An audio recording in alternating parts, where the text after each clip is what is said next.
On va s'incliner dans la prière, juste une seconde. Père éternel, merci pour ces moments ensemble et nous te demandons ta grâce, que tu veuilles nous bénir encore. Seigneur, nous dépendons de toi. Tu es vivant et vrai.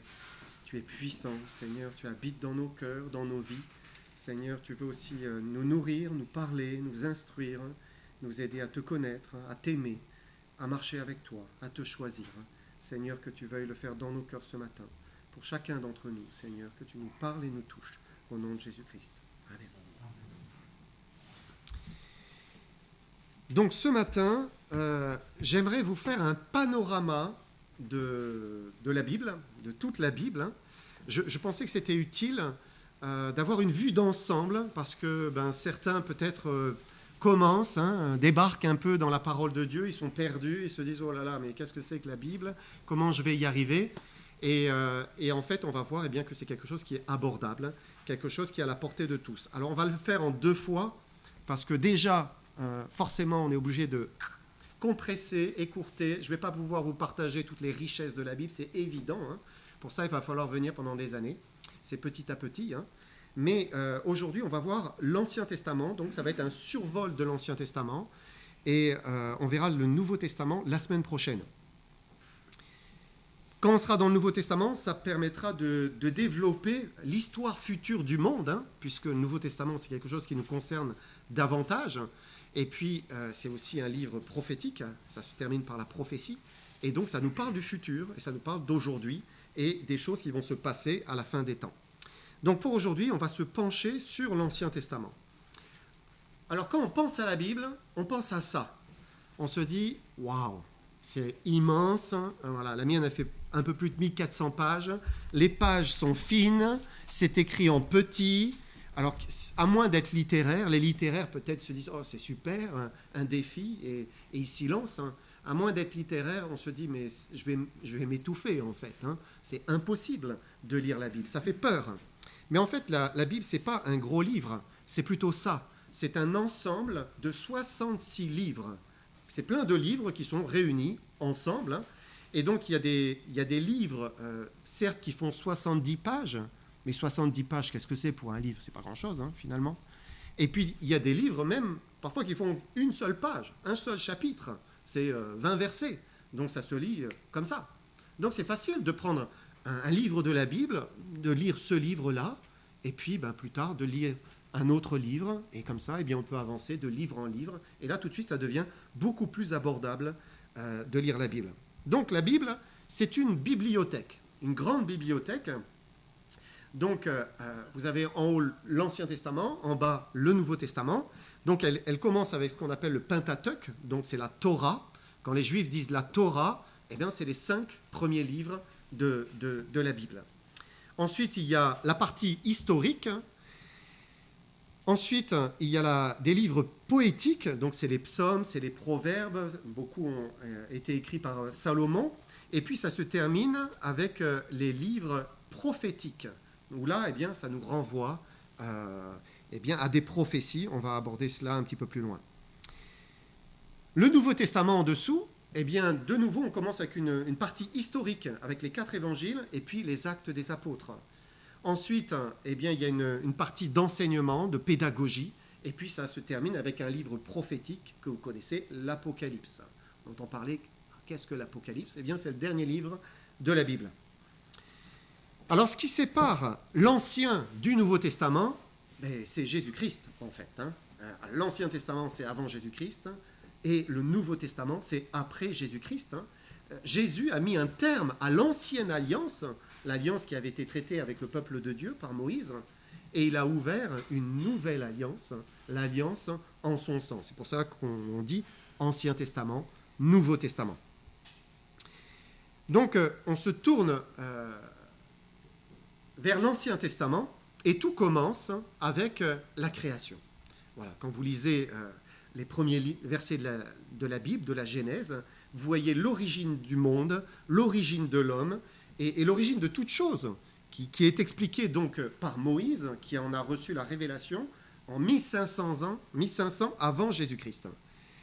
Les premiers mots sont « Au commencement, Dieu créa les cieux et la terre ». Voilà, ça commence comme cela. Dieu n'essaye pas de prouver qu'il est là. Non, il dit qu'il est là. Au commencement, il a créé toutes choses. Et il va enchaîner toute la création. Et à chaque fois, il dira que c'était très bon. C'était parfait. C'était harmonieux. Voilà, il n'y avait pas de maladie, pas de mauvaises herbes, pas de souffrance, pas de peur. Tout était parfait. C'était parfait à l'origine. Puis il dit, faisons l'homme à notre image, selon notre ressemblance. Et donc, Dieu a créé l'homme, il a créé l'homme avec son épouse, Ève, et il les a mis, en fait, ils étaient dans un jardin qui était splendide, magnifique, entouré de tous les animaux que l'on connaît, et probablement que l'on ne connaît plus, parce qu'ils ont disparu, mais voilà, ils étaient dans cet environnement qui était merveilleux, accueillant. Adam et Ève avaient qu'une seule interdiction, un seul commandement. Dieu avait dit, tu ne mangeras pas de l'arbre de la connaissance du bien et du mal, car le jour où tu en mangeras, tu mourras certainement. Autrement dit, tu mourras, c'est certain. Voilà, si tu manges du fruit de cet arbre, tu vas mourir. Pourquoi Dieu a-t-il permis qu'il y ait cette interdiction? C'était la seule, unique, il n'y en avait qu'une. Pourquoi? Pour obliger l'homme à s'autodéterminer devant son Créateur. Dieu a fait chaque être humain avec la liberté de choix. Nous avons cette liberté de choisir. Et l'homme doit choisir constamment. On doit choisir entre le bien et le mal, entre la vérité et l'erreur et le mensonge, entre l'amour et la haine. Sans cesse, on fait un choix, tout le temps. Et en plaçant cet arbre, Dieu leur disait, choisissez. Faites votre choix. Choisissez de m'aimer, d'avoir confiance en moi qui vous ai créé, qui vous offre toutes ces choses. Choisissez de vivre en communion avec moi pour toujours. Moi, je vous aime et je veux le meilleur pour vous. Et vous connaissez la suite de l'histoire. Le diable, sous la forme d'un serpent, est venu tenter Ève et prendre du fruit qui était spécifiquement interdit. Et donc, ils ont fait le choix de la désobéissance. Ève a pris du fruit, elle en a donné à Adam, et tous deux, à ce moment-là, connurent le bien et le mal, mais par la voie du mal, en choisissant le mal. S'ils avaient obéi, ils auraient connu le bien et le mal, mais par la voie du bien, dans l'obéissance. Mais ils ont choisi la désobéissance. Quel fut le résultat? Immédiatement, ils ont perdu cette relation privilégiée avec leur Créateur, avec leur Dieu. Ils ont perdu la communion simple et libre qu'ils avaient avec Dieu. Ils ont été chassés de cet environnement merveilleux, paradisiaque, le jardin d'Éden, et puis ils ont connu le péché. Leur cœur était désormais pécheur et porté vers le mal. Et les enfants, qu'ils eurent après cela, à leur tour, étaient enclins à pécher. Et voilà, et on ne sait engendrer que des pécheurs. Nos enfants sont des pécheurs, comme nous le sommes. Et leurs enfants le seront aussi. Et donc, Adam et Ève a vu tout de suite le résultat. Dès qu'ils ont eu deux fils, Caïn et Abel, eh bien Caïn, un jour, a pris une pierre et puis il a frappé son frère Abel et il l'a tué. Le mal était désormais la norme dans l'humanité. L'homme, à ce moment-là, a connu aussi la fatigue, la souffrance, la maladie, la vieillesse et la mort, comme Dieu l'avait dit. Mais Dieu n'a pas été surpris de la chute de l'homme. Dieu savait, même avant de créer l'humanité, Dieu savait qu'il ferait ce mauvais choix. Mais il fallait que Dieu le laisse choisir librement. Il fallait. Il devait choisir de l'aimer ou non, librement. Entre parenthèses, c'est toujours vrai aujourd'hui, ça. Toujours vrai. Dieu continue à nous laisser libres. Nous sommes entièrement libres de le choisir, de vouloir l'aimer ou non. On fait notre choix. Et Dieu est triste quand l'homme ne fait pas le choix de venir à lui et de croire en lui, quand il fait le mauvais choix. Mais il n'est jamais surpris. Il sait les choses à l'avance. Il connaît. Et Dieu a prévu immédiatement une solution au mauvais choix de l'homme. Nous sommes dans la Genèse, nous sommes à l'origine, c'est le commencement. Et Dieu, dès les premières pages de la Bible, a prévu une solution, parce qu'il savait. Dieu va donner la promesse que quelqu'un de la postérité de la femme, un enfant qui viendrait de la femme, eh bien, triompherait du diable, qui l'écraserait, qui le vaincrait, et qui vaincrait aussi eh bien, le péché et la mort. Dieu a dit au serpent, il a dit, je mettrai inimitié entre toi et la femme, entre ta postérité et sa postérité. Celle-ci t'écrasera la tête et tu lui blesseras le talon. Alors, quand on lit ce verset, c'est un peu énigmatique, hein, mais ce qu'il dit, c'est qu'il va mettre une hostilité, l'inimitié, c'est l'hostilité, c'est le contraire de l'amitié, hein, entre la postérité du diable. La postérité du diable, c'est quoi ? Eh bien, en fait, c'est tous ceux qui n'aiment pas Dieu, qui suivent l'exemple du diable, qui choisissent le péché, hein, tous les hommes qui prennent cette direction, hein, ça c'est la postérité du diable.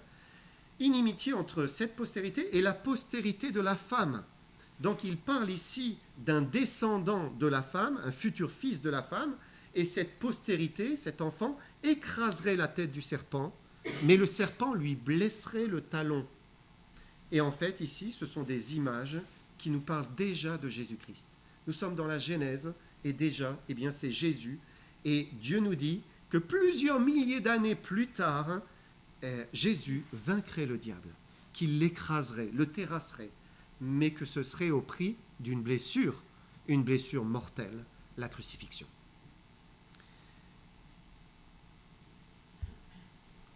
Et finalement, toute l'histoire de l'humanité depuis l'origine, c'est l'histoire de la préparation de Dieu pour le salut. C'est Dieu qui est en train de préparer notre salut. Et c'est ce qu'on va voir au travers de l'Ancien Testament. Dieu va préparer une solution à la chute, hein, une solution au péché, une solution à la mort. Et au travers de la postérité de la femme, eh bien, il y a ce fils qui va naître et qui va nous donner la solution. Alors on n'en est qu'au début ici.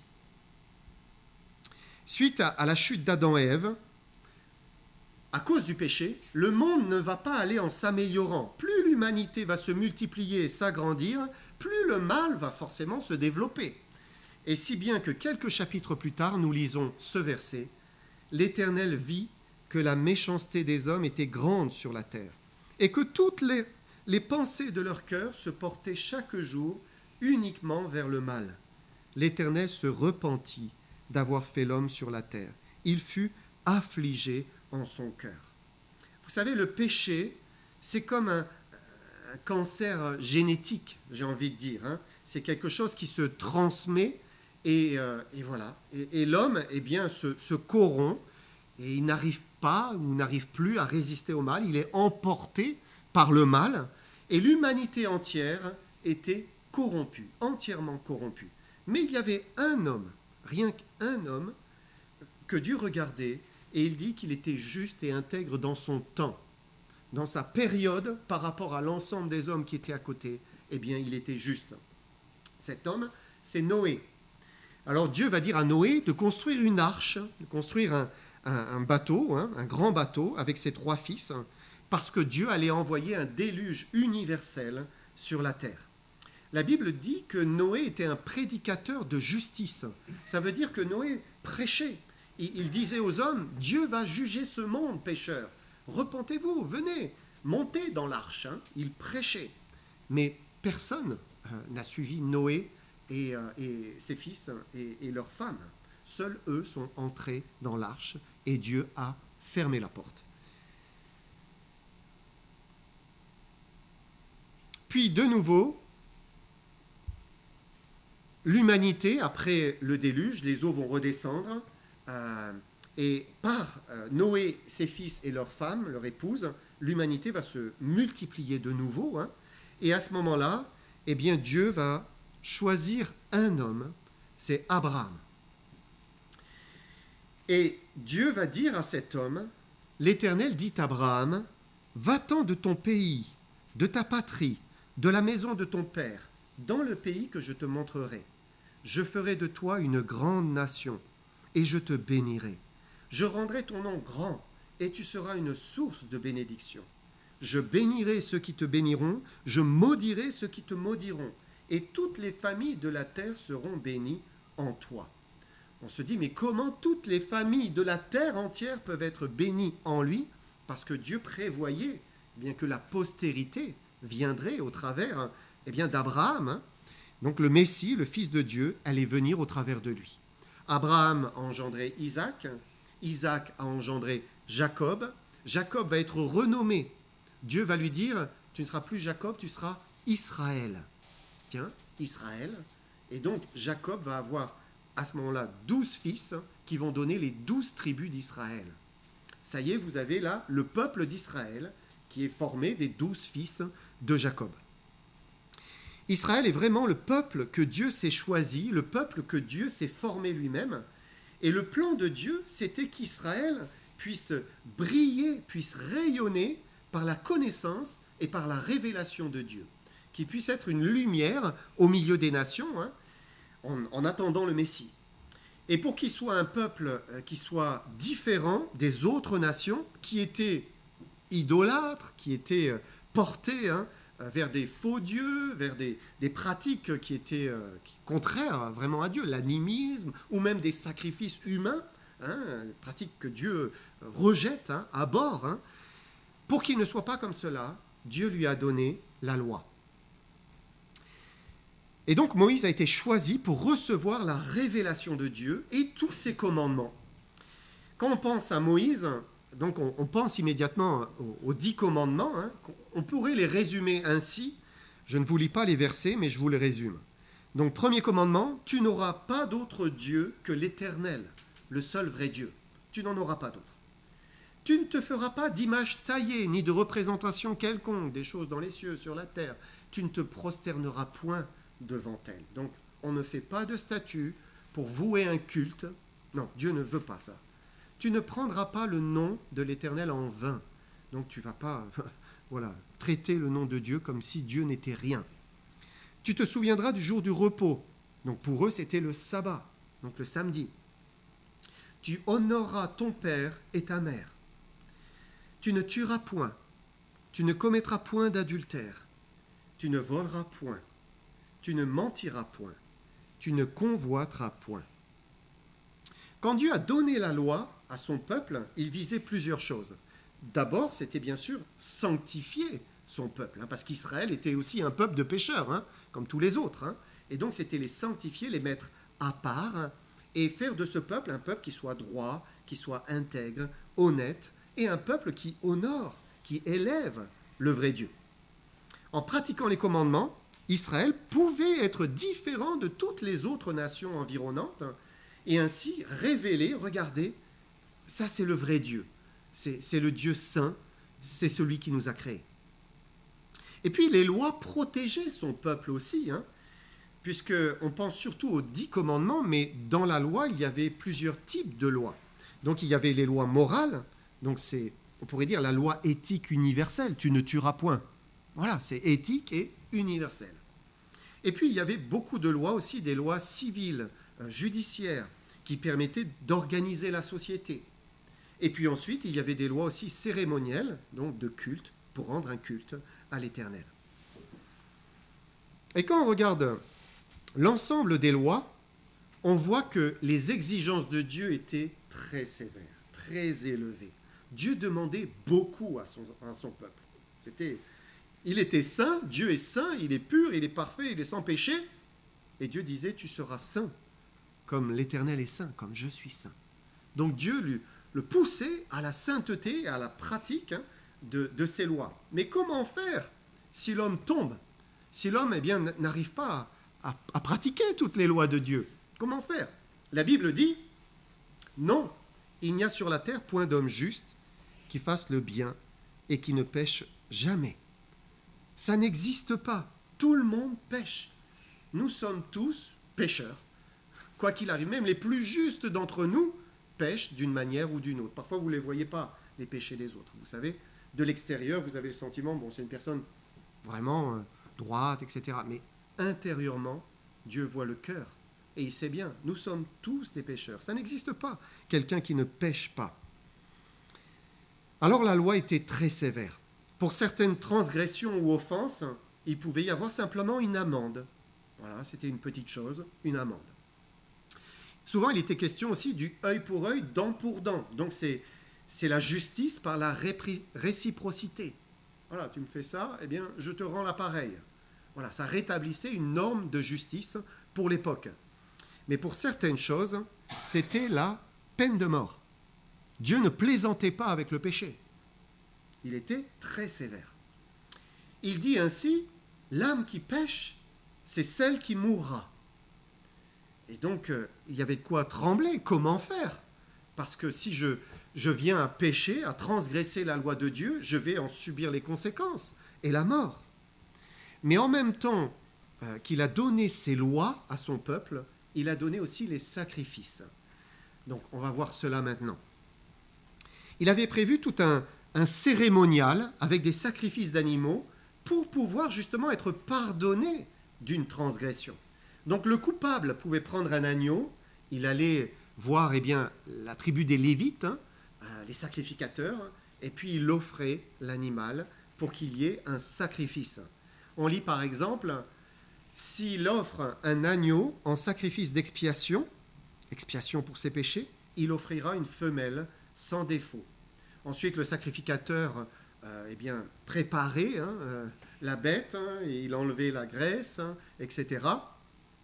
Et enfin, il est dit, c'est ainsi que le sacrificateur fera pour cet homme l'expiation du péché qu'il a commis, et il lui sera pardonné. Il lui sera pardonné. Et donc, il y avait une possibilité d'être pardonné, mais c'était uniquement par le biais d'un sacrifice.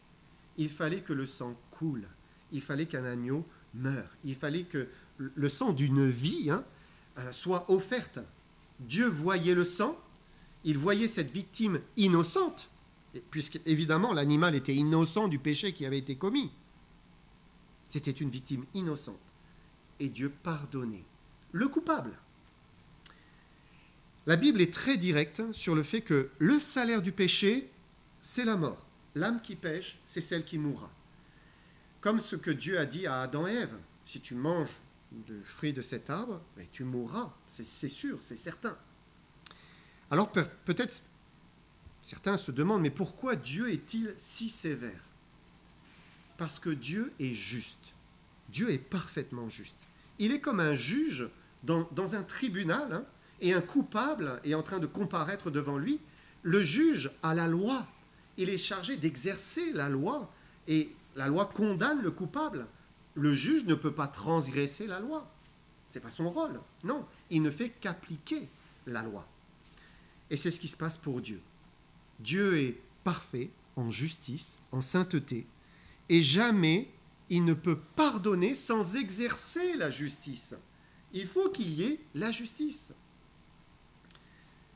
Quand l'Israélite coupable a mené un agneau pour qu'il soit sacrifié, Dieu faisait tomber le jugement sur l'agneau, qui était innocent, c'est-à-dire la mort. Et c'est pour ça, l'agneau mourait.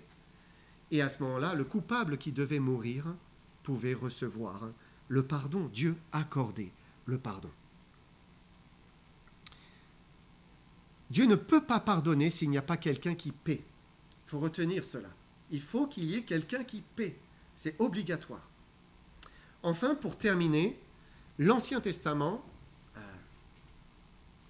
j'ai ma télécommande qui ne marche plus. L'Ancien Testament s'achève avec les prophètes. Donc les prophètes ont vécu après Moïse et ils furent envoyés pour parler au peuple d'Israël. Donc c'était des hommes que Dieu choisissait, des hommes que Dieu remplissait de son esprit, de l'esprit de Dieu, pour accomplir un ministère en faveur du peuple d'Israël. Alors quel était leur ministère? D'abord, c'était des enseignants. Ils montraient la voie de Dieu. Ils rappelaient les paroles de Moïse et les paroles qui avaient été dites, en disant, mais obéissez, c'est dans votre intérêt, suivez ce que Dieu a dit. Mais ils étaient aussi les porte-paroles de Dieu. Ça veut dire qu'ils reprenaient le peuple, parfois. Lorsqu'ils désobéissaient, eh bien, ils leur disaient, arrêtez, Dieu va vous juger si jamais vous continuez dans cette voie-là. Et bien des fois, vous savez, le peuple d'Israël a péché. Et c'était parfois le peuple dans son ensemble. Tout à l'heure, je vous disais que normalement, ils devaient briller, ils devaient rayonner, être une lumière. Mais ils avaient le choix. Et ils ne faisaient pas toujours le bon choix. Et parfois, ils dérivaient jusqu'à se perdre même à aller adorer des faux dieux. Alors, eh bien, Dieu les châtiait. Dieu les prévenait d'abord par les prophètes, les interpellait, repentez-vous. Et puis s'ils persévéraient, et Dieu finissait par les châtier en prenant une autre nation pour venir les punir et parfois les déporter jusque Babylone, ou aussi les Assyriens qui sont venus les punir. Mais les prophètes, ils annonçaient aussi l'avenir. Ils parlaient du futur. Ils annonçaient des choses qui n'étaient pas encore et qui allaient arriver. Ils prophétisaient sur l'avenir. Et donc, ils ont prophétisé sur Israël en disant « Attention, il va se passer ceci pour vous ». Ils ont prophétisé sur les nations parfois. Telle nation, eh bien, va faire ceci et ça va se passer comme cela. Et puis, ils prophétisaient surtout sur Jésus-Christ. Donc, il y a beaucoup, des dizaines et des dizaines de prophéties qui concernaient Jésus-Christ. Vous vous souvenez de la promesse qui a été faite dans la Genèse, que Dieu allait donner une solution au péché. Eh bien, les prophètes parlent de l'accomplissement de cette promesse, la postérité de la femme. Et ils ont parlé avant que Jésus ne se soit incarné, chacun dévoilant un aspect de la personne de Jésus-Christ. Par exemple, nous lisons cette prophétie, donc c'est dans le prophète Michée. « Et toi, Bethléem Ephrata, petite entre les milliers de Juda, de toi sortira pour moi celui qui dominera sur Israël et dont les activités remontent aux temps anciens, au jour de l'éternité. » Donc ici, le prophète Michée, qui a vécu au 8e siècle avant Jésus-Christ, est en train de dire « Le Messie, la promesse, va se réaliser parce qu'il va naître à Bethléem Ephrata. » Il est en train de donner le lieu de naissance de Jésus-Christ, en fait. Et c'est touchant parce qu'il dit, il parle de celui qui dominera sur Israël, dont les activités remontent aux temps anciens, au jour de l'éternité. En fait, il est en train de dire, celui qui vient, il est éternel. Il est depuis toujours. Il existe de toute éternité. Il est Dieu avec le Père. Le prophète Ésaïe,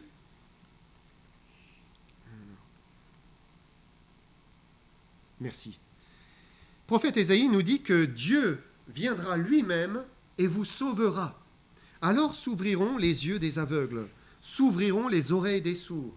Alors le boiteux sautera comme un cerf et la langue du muet éclatera de joie. Donc Ésaïe, lui, il a écrit 700 ans avant Jésus-Christ. Et il nous parle de la venue de Jésus pour guérir, pour faire des miracles, pour rendre la joie à un peuple en souffrance. Et c'est ce qu'a fait Jésus. Il n'a eu de cesse que de faire du bien partout où il allait, de guérir et vraiment de répandre la bénédiction du ciel. Ensuite, prophète Zacharie, 6 siècles avant Jésus-Christ, Jean-Daniel ? Non, c'est la suivante, je pense. Voilà. Prophète Zacharie, 6 siècles avant Jésus-Christ, nous parle de son entrée triomphale à Jérusalem. Il dit « Sois transportée d'allégresse, fille de Sion. Pousse des cris de joie, fille de Jérusalem. Voici ton roi vient à toi. Il est juste et victorieux. Il est humble et monté sur un âne, le petit d'une ânesse. » Donc les Juifs pouvaient savoir que le Messie allait entrer de cette manière dans Jérusalem, c'est-à-dire d'une manière humble, pas sur un cheval élevé, comme les Romains, qui étaient des conquérants. Certains attendaient Jésus comme cela. Ils se disaient, Jésus, c'est le Messie, il va nous délivrer des Romains. Ça va être la délivrance d'Israël. Mais non, Jésus est venu sur un âne, le petit d'une ânesse.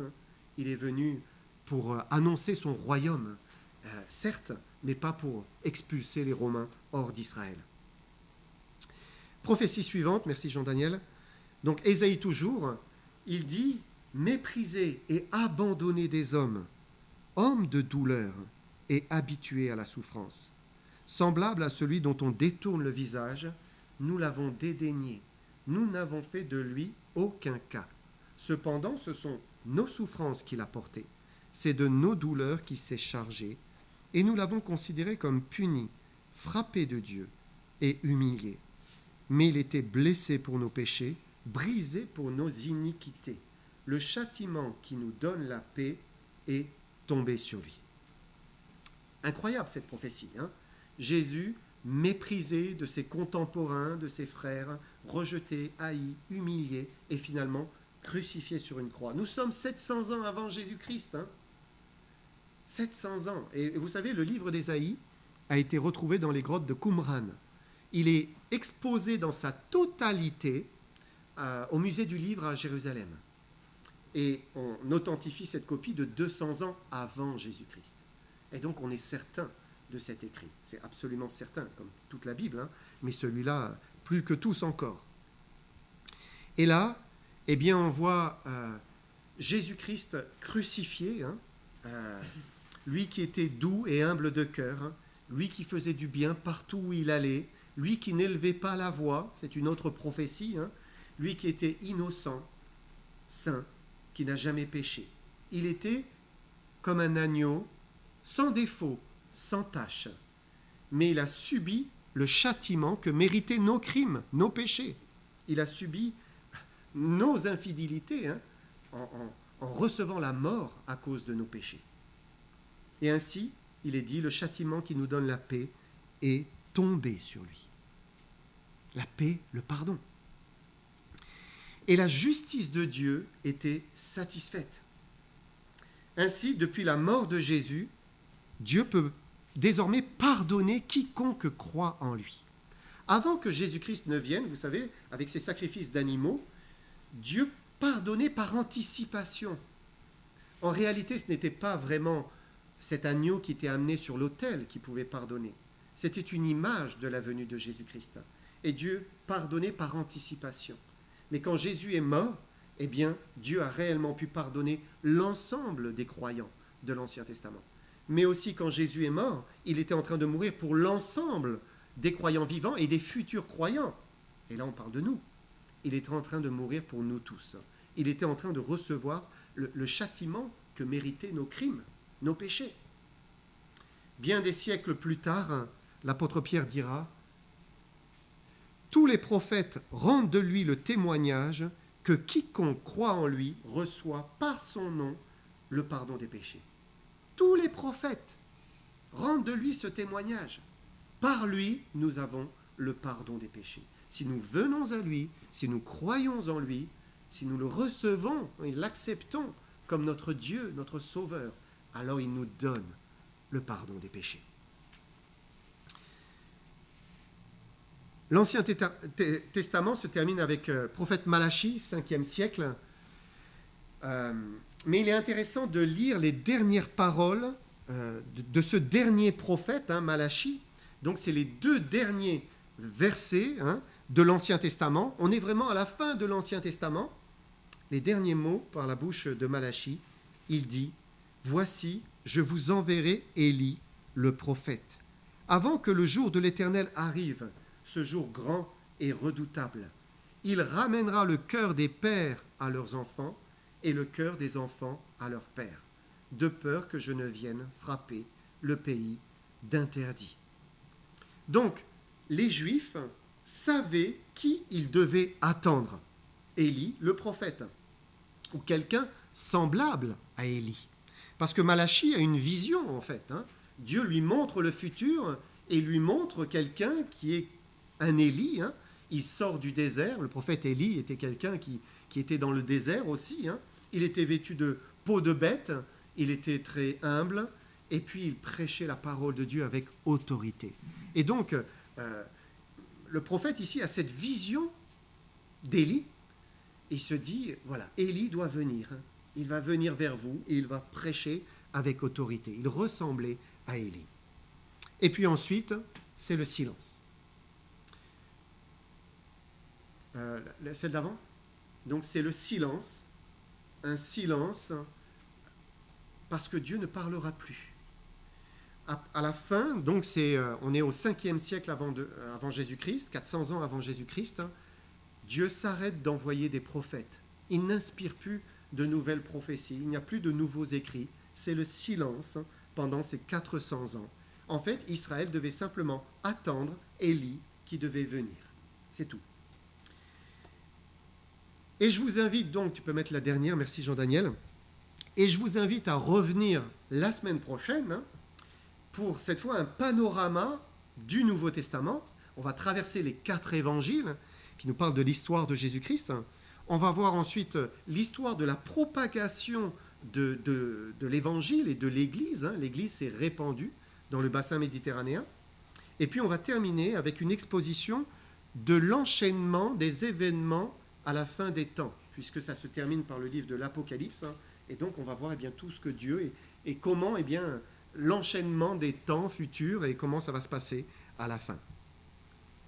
Ce qui est intéressant, c'est que les Juifs pouvaient, s'ils étudiaient les écrits, ils pouvaient savoir ce qui allait se passer.